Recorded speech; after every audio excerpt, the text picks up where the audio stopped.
उत्तानपाद. या उत्तानपाद राजाला 2 पत्न्या होत्या, एक सुरुची आणि एक सुनीती. उत्तानपाद राजा जो आहे त्याला 2 पत्न्या आहे. आपल्यालाही 2 पत्न्या आहे ना पांडुरंग भाऊ. पांडुरंग भाऊ म्हणून महाराज आणते लाताकाची पण ताई म्हणून कुठं आहे दुसरी नाहीये बाबा. आपल्याला आज आम्ही हायगुने साहेबाकडे गेलो होतो नाश्ता करायला. काय सुंदर लोक, काय चांगले लोक, सात्विक लोक. आपल्या घरी आलेल्या लोकांनी खावं, 2 घास खावे यासाठी किती प्रयत्न करते. त्या दिवशी पांडुरंग भाऊकडे आमचा कार्यक्रम होता. जिल्हा परिषद सदस्य बाई, जिल्हा परिषदेचे सदस्य स्वतः वाढत आहे. नाही तर जिल्हा परिषदची मास्तरी पाणी देत नाही. म्हणजे सगळ्या नाही, मी सांगून राहिलो. काय आहे हे सगळं? हे जे चांगले गुण तुमच्यात आहे हे भगवंताचा वास आहे.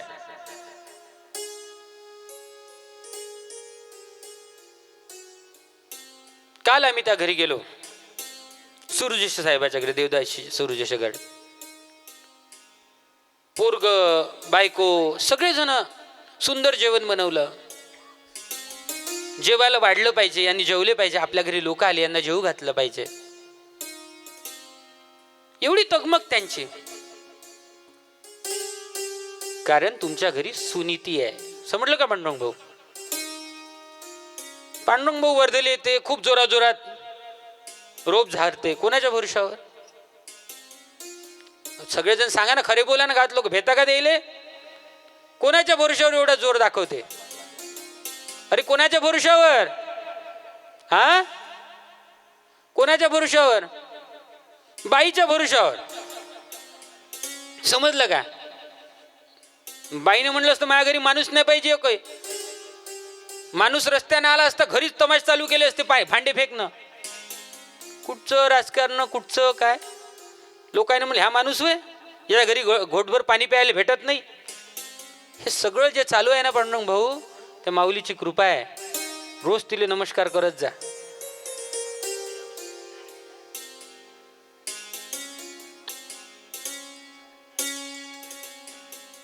सुनीती आहे. आणि आपल्या सगळ्यांच्या बाया माणसांच्या सगळ्याच्या आतमध्ये आपल्याला सगळ्यांना 2 बायका आहे. ह्या जीवाला 2 बायका आहे. एक सुनीती. समजलं का रे साऊंडवाला भाऊ? ओ भाऊ ऐक ना, किती बायका आहे तुले? 2 आहे. एकच आहे म्हणजे 2 आहे. 2 बायका आहे. एक सुनीती आणि एक सुरुची. सुनीती म्हणजे चांगली नीती. मन ज्या ज्या वेळेस चांगलं काही करायला धावते तेव्हा समजा तो सुनीती जागी झाली. आणि मन जेव्हा जेव्हा सुरुचीकडे धावते, मी चांगली दिसली पाहिजे, मी चांगलो दिसलो पाहिजे, मी चांगलंच खाल्लं पाहिजे, रुची आहे ना, मला चांगलंच भेटलं पाहिजे, म्हणजे सुरुची जागी झाली. त्या उत्तानपादाला 2 बायका आहे, तशा आपल्यालाही 2 बायका आहे. आता बघा काय घडते. सुरुची जो आहे, या सुरुचीला एक मुलगा आहे, त्याचं नाव आहे उत्तम. सुरुचीला उत्तमच पाहिजे असते. बघा रुचीमध्ये काय पाहिजे? कोणाला खराब आवडते का? काय आवडते? उत्तम, चांगलं आवडते, चांगलं पाहिजे. रुची, कपडे घ्यायला गेलो तर खराब कपडे पाहिजे का? नाही, रुची चांगले कपडे पाहिजे. आणि म्हणून ज्याची सुरुची मरते त्याच्यामध्ये भगवंताचा वास निर्माण होते. प्रभू महाराज ना आपले इथले बाबाजी आहे ना इथले, त्यांना फरक पडते का कपडे कोणचे घातले तर? तुम्हीच सांगा. अंगावर कोणचे कपडे घातले त्याला फरक तरी पडते का? नाही पडत. कारण सुरुची मेली, फक्त सुनीती आहे. चांगलं राहिलं पाहिजे म्हणून, मी चांगलंच दिसलो पाहिजे असं वाटते का त्याला? तुम्हाला मला वाटते चांगली दाढी केली पाहिजे, कटिंग केली पाहिजे, मी चांगला दिसलो पाहिजे. बाबाजीला वाटते का? अरे बोला ना, मुक्यासमोर बसलो का मी? काय तुम्ही महल्ले साहेब सांगितलं नाही तुम्ही मुक्याचं गाव आहे म्हणून? हा, तुम्ही का म्हणे माझ्या गावात लोक बोलते म्हणे? पहिले खरं बोलायचं, खोटे बोलता. अरे बाबाजीला फरक पडते का?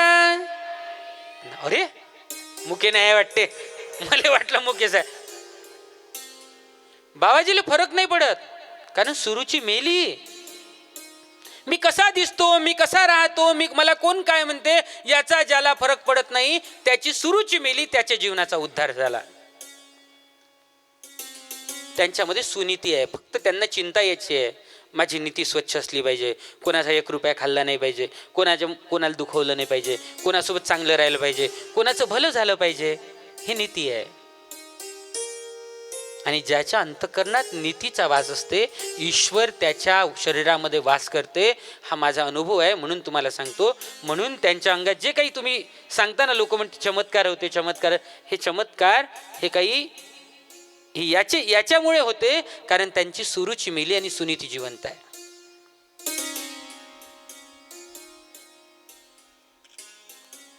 सुरुची होती, सुनीती होती. सुरुचीला होता उत्तम नावाचा मुलगा आणि सुनीतीला होता ध्रुव नावाचा मुलगा.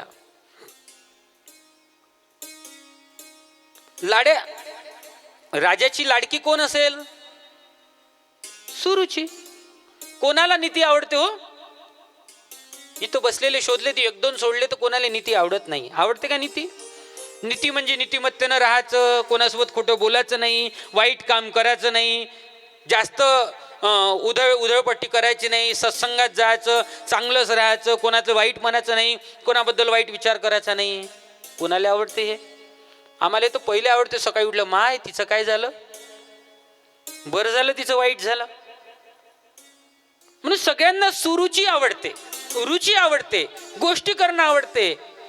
तशीच उत्तम पादालाही सुरुची आवडते. सुनीती आवडत नाही. नीती फार कठीण आहे. नीतिमत्तेनं जगणं काही सोपी आहे का? सोपी आहे का? अजूनही आमचं नरेंद्र भाऊचं घर नाही झालं, अजूनही घर नाही झालं. तर क्वार्टरमध्ये राहते, ठेवून तोपर्यंत ठेवून काढलं म्हणजे हा माणूस जाईन कुठे, मला प्रश्न पडते. अजूनही घर नाही झालं. नीती आहे ना, नीती जिवंत ठेवली, रुची मारून टाकली. नीती कठीण आहे, नीतीनं जगणं कठीण आहे. आणि म्हणून नीती कोणाला आवडत नाही, तशी उत्तम पादालाही नीती आवडत नाही. रुची आवडते, सुरुची आवडते, सुनीती आवडत नाही. रुची आवडते म्हणून रुचीचा पोरगा उत्तम. चांगलं कोणाला आवडत नाही हो?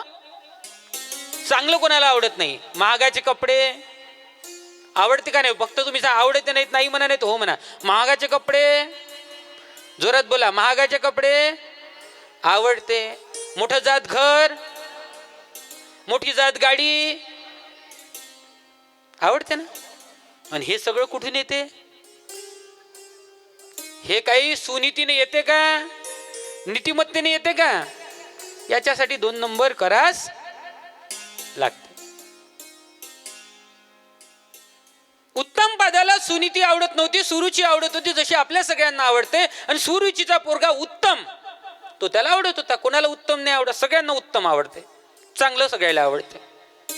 बेस्ट, सगळ्यात चांगलं मला पाहिजे. आणि सुनीतीचा मुलगा ध्रुव होता. आता बायकोच नाही आवडत, तिचा पोरगा आवडायचं काही कारण नाहीये. ध्रुव म्हणजे सत्य. सत्य काही कोणाला आवडत नाही. मग एक दिवस काय झालं, उत्तम राजा बसला होता आणि बाजूला सुनीतीचं घर होतं. आणि सुरुचीच्या घरी राजमहालामध्ये सुरुची राहायची आणि दुसरीकडे सुनीती राहायची, कारण ती ना आवडती होती. तिचा मुलगा ध्रुव धावत धावत आला आणि बापाच्या मांडीवर बसला. तिकडून सुरुची आली. बघा, हे जीवनाचे तंत्र आहे बरं. हे काही कथा म्हणून समजू नका. महाराजांनी जरी तुम्हाला कथा सांगितली असेल तरी कथा नाही, तुमच्या जीवनाचे तंत्र आहे, लक्षात घ्या. सत्य जर आपल्या मांडीवर बसलं तर सगळ्यात पहिल्यांदा त्रास कोणाला होते माहितीये का? रुचीला. होते का नाही होत? हे काही कथा नाही आहे, समजून घ्या. रुचीला त्रास होते. तुम्ही उद्यापासून ठरवा, मी वाईट बोलणार नाही, वाईट मी बोलणार नाही, कोणाच्या चुगल्या करणार नाही. एक सोपी उपाय, जास्त कठीण व्रत घेऊ नका, एकच व्रत घ्या. मी कोणाबद्दल चुगल्या करणार नाही. जसं हे सत्य तुम्ही स्वीकार केलं की कोणाबद्दल चुगल्या करणार नाही, सुरुचीला त्रास होईल. कारण रुची काय आहे, चुगल्या केल्यावर मजा येते. असं झालं बाई, हो ना माय, तसं झालं बाई, हो ना बाई, असं म्हणते ना. जिभीला आवडते ना, हे आवडते की नाही आवडत? कानाला आवडते, त्याला त्रास होईल जिभेला, कानाला. सुरुचीला त्रास होईल, रुचीला त्रास होते. जसा ध्रुव मांडीवर येऊन बसते तसा सुरुचीला त्रास होते. सुरुचीला त्रास झाला, सुरुची तिकडून धावत आली, ध्रुवाला उचललं फेकून दिलं. असंच होते आपल्यासोबत. आपण रोज निश्चय करतो उद्यापासून खोटं बोलणार नाही, आणि मनात सुरुची निर्माण होते, नाही नाही थोडंसं खोटं बोलूनच देतो. सत्याला उचलतं आणि फेकून देतो. ध्रुवाला उचललं आणि फेकून दिलं. ध्रुव रडत रडत आईकडे गेला, नीतीकडे गेला. आईला विचारते, आई, अगं आई, उत्तानपाद माझा वडील आहे, माझा बाप आहे, त्याच्या मांडीवर मी बसलो तर मला का बरं आईने फेकून दिलं? सुरुची आई मला तिथे बसू देत नाही. सुनीती समजावते, बाळा आपण गरीब आहोत, तुझ्या वडिलाला आपण आवडत नाही, एक काम कर, तिथे बसत जाऊ नको. मग काय करू आई? तर बाळा अशा जागेवर बस की ज्या जागेवरून तुला कोणी उठ म्हणणार, उत्तर द्या, उठ म्हणणार नाही. ऐसी वाणी बोलिए कि कोई न बोले झूठ, और ऐसी जगह बैठिए कि कोई न बोले उठ. असं बोललं पाहिजे की त्या शब्दांना कोणी खोटं म्हणणार नाही. आणि अशा जागेवर बसलं पाहिजे जरी ते फाटकं वस्त्र का राहत नाही, घोंगड्यावर बसलो तरी माझ्या हक्काचं असलं पाहिजे, कोणी उठ म्हणणार नाही. साहेबाच्या गाडीत बसायचं आणि दुसरा आला का साहेबांना म्हणायचं, उतर रे तू, मागच्या गाडीने येजो. दुसऱ्याला बसवायचं. अरे हे काही इज्जत आहे? पैदल जाईन पण कोणाच्या गाडीत बसणार नाही. नीतिमत्तेने जगलं पाहिजे. नीतिमत्ता भागवत आम्हाला शिकवते, नाहीत गरज नव्हती भागवतात ध्रुव बाळाची गोष्ट टाकायची. नीतिमत्ता आम्हाला शिकवते भागवत की असं काहीतरी करा की आपल्याला कोणी अपमानाने बोलणार नाही, आपला मान आपण सांभाळला पाहिजे. ध्रुव बाळाला उठून दिलं, ध्रुव बाळ निघाले, रडत रडत निघाले. आईने म्हटलं की अशा जागेवर बस. अगं आई, असा कसा बसता येईल? तर जो भगवंत तुला जागा देईल ती भगवंत तुला ही जागा देऊ शकते. आई, भगवंत कुठं असतो ग? आईने म्हटलं, भगवंत जंगलात असतो. बोलता बोलता छोटासा ध्रुव बाळ घरून निघाला, रडत रडत रडत रडत भगवंताचा शोध घ्यायला निघाला. बघा, सत्याचा शोध घ्यावा लागतो, सत्य सहजासहजी सापडत नाही. जीवनाचा अर्थ शोधायला घरातून निघावं लागतं. घरातून म्हणजे आपल्या प्रपंचातून बाहेर पडावं लागतं, भागवतात यावं लागतं. तुम्ही घरीच असते झोपून, हा अर्थ सापडला असता का? नाही. म्हणून निघावं लागतं. ध्रुव निघाला आणि आपल्या जीवनाचा शोध घ्यायला निघाला. वनात गेला, वनात बसलाय. नारद मुनी तिकडून येतात आणि नारद मुनी त्याला विचारते, ए बाळा, छोटासा बाळ, तू घरी जा, एवढूसा बाळ कशाला इथे आला? बाळ म्हणतो, ध्रुव बाळ, नारद मुनी, मला भगवंताला बघायचं आहे. अरे बाळा, तू खूप लहान आहे, जा घरी, खेळ कूद, झालं असेल घरचं छोटस, जा आपल्या पद्धतीने जग. नाही, मला माझ्या पद्धतीने जगायचं आहे, मला देवालाच पाहायचं आहे. देव कसा मिळेल हो नारद मुनी? त्या व्यक्तीची मनातली उत्कंठता, त्या बालकाची उत्कंठता पाहून नारद मुनीने त्या छोट्याशा बालकाला एक मंत्र दिला आणि तो मंत्र होता, ओम नमो भगवते वासुदेवाय. ओम नमो भगवते वासुदेवाय. ओम नमो भगवते वासुदेवाय. ओम नमो भगवते वासुदेवाय. ओम नमो भगवते वासुदेवाय.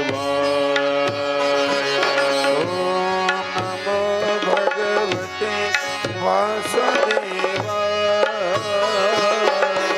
ओम नमो भगवते वासुदेवाय. ओम नमो भगवते वासुदेवाय.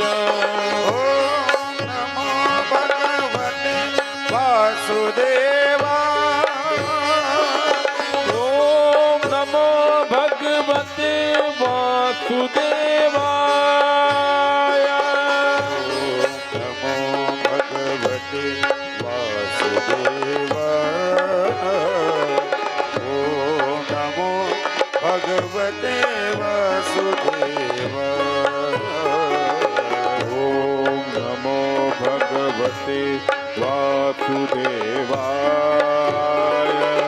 ओम नमो भगवते वासुदेवाय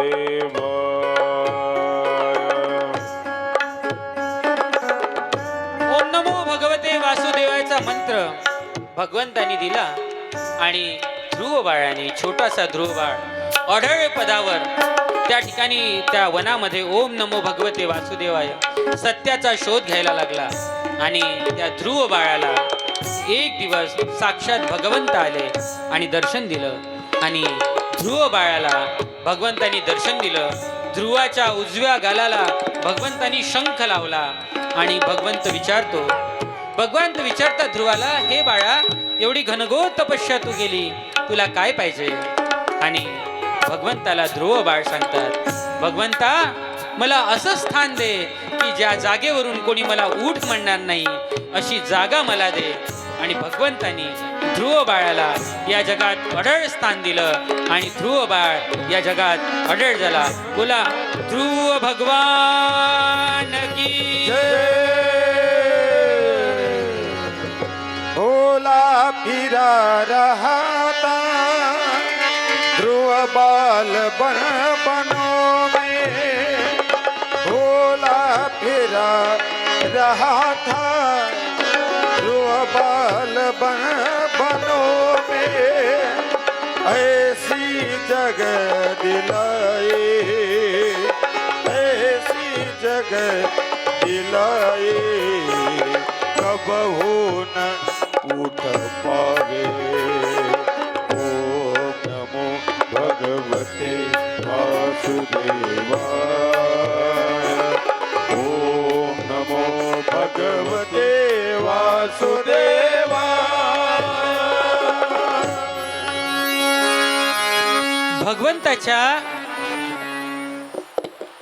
भगवंताच्या दारावर दोन जय आणि विजय नावाचे द्वारपाल होते. जय आणि विजय दारावर असताना भगवंतानी सांगितलं, आतमध्ये कोणाला येऊ देऊ नको. आणि सनकादिक ऋषी त्या ठिकाणी भगवंताला भेटण्यासाठी गेले. भगवंताला भेटण्यासाठी जेव्हा सनकादिक ऋषी गेले,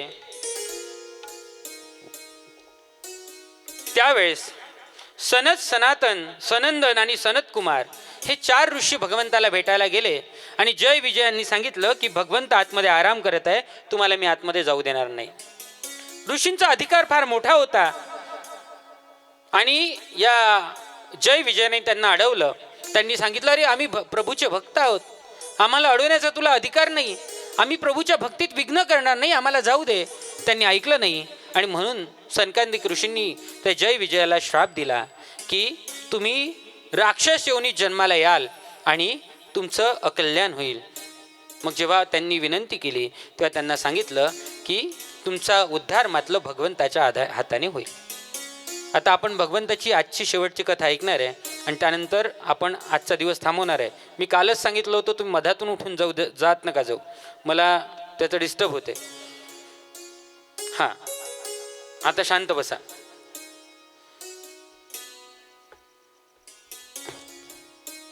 जय विजयचा हे झाला, हिरण्याक्ष नावाचा अवतार घेऊन जय जन्माला आला आणि पृथ्वीला त्यांनी रसातळाला नेलं. आणि त्यावेळेस वराह अवतार घेऊन भगवंतांनी हिरण्याक्षपासून पृथ्वीला वाचवलं आणि त्याला वर आणलं.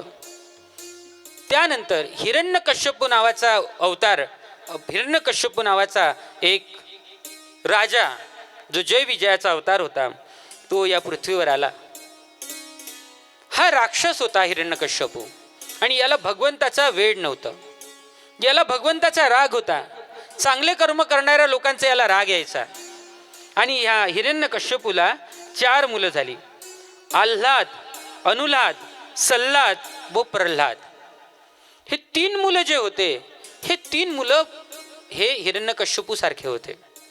आणि चौथा जो मुलगा होता प्रल्हाद, हा मात्र भगवंताचा भक्त होता. भगवंताशिवाय याला एकही मिनिट करमत नव्हतं आणि भगवंताशिवाय एकही मिनिट याला राहावल्या जात नव्हतं. आणि म्हणून दिवस रात्र नारायण नारायणचा जप हा हे लेकरू करायचं. यांनी नारायण म्हणू नये म्हणून हिरण्यकश्यपूने त्याला आपल्या ऋषींकडे शिकायला पाठवलं, त्यांच्या गुरुकडे शिकायला पाठवलं. दैत्य गुरु होते, ते त्यांना वाईट गोष्टी शिकवण्याचा प्रयत्न करायचा. पण हा प्रल्हाद ईश्वराचा भक्त होता, हा सतत नारायण नारायण नारायणचा जाप करायचा. हिरण्यकश्यपूने शेवटी त्याला घरी आणलं, विचारलं गुरुने काय शिकवलं रे? तर प्रल्हाद म्हणतो की मला भगवंतानी गुरुजींनी नारायण नारायण शिकवलं. गुरुजींना बोलवण्यात येते. गुरुजीला विचारलं का हो तुम्हाला काय शिकवायला पाठवलं, तुम्ही काय शिकवलं? गुरुजी म्हणतात नाही मी ते याला दुसरं शिकवलं, हा नारायण नारायणच म्हणतो. जाऊ द्या. शेवटी खूप प्रयत्न केले पण प्रल्हादाच्या मनाची ठाई बदलत नव्हती. प्रल्हाद नारायण नारायण शिवाय दुसरं काही बोलत नव्हता. आणि म्हणून शेवटी हिरण्यकश्यपूने ठरवलं की हा पोरगा माझ्या कुळाचा नाश करेल एक दिवस. हा काही आमच्या कुळात वाईट गोष्ट राहू देणार नाही, चांगल्याच गोष्टी ठेवेल. आणि म्हणून हिरण्यकश्यपूने ठरवलं की आपल्याला आता प्रल्हादाला मारायचंय. स्वतःच्या पोराला मारण्याचा बेत ठरला. उंच कडेवर त्याला नेलं, तिथून ढकलून दिलं. खाली अलगत ईश्वराने झेललं. प्रल्हाद मेला नाही. तुम्हाला खरं सांगतो, आयुष्याचे अनुभव सांगतो. भगवंत तुम्हाला अलगत झेलतो. भगवंत तुम्हाला मरू देत नाही.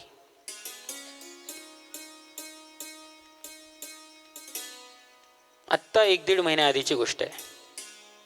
तुम्हाला सांगितलं आमचा आश्रम आहे आणि सरकार काही आम्हाला पैसे देत नाही. जे काही आहे ते तुमच्यासारख्या लोकांच्या दानातून चालते. मग आम्ही गावोगावी फिरतो. एक वेळ आम्ही डोनेशन घ्यायला अमरावतीला चाललो होतो. आमच्याकडे एक गाडी आहे झायलो. त्या गाडीमध्ये मी बसलो होतो. माझ्यासोबत 10-15 पोरी त्या गाडीत होत्या, मोठ्या पोरी, म्हणजे मोठे पोरं आहे. तर आमच्याकडे एक डग्गा आहे, ते काय म्हणते त्याला, ते डग्गा असते ना 307 का काय म्हणते, टाटा यस, तो आहे. त्या टाटा यसमध्ये आमचे 15-20 किती होते, 15-20 जण असं, 20 जण बसले होते, पोरं, मोठे पोरं सगळे.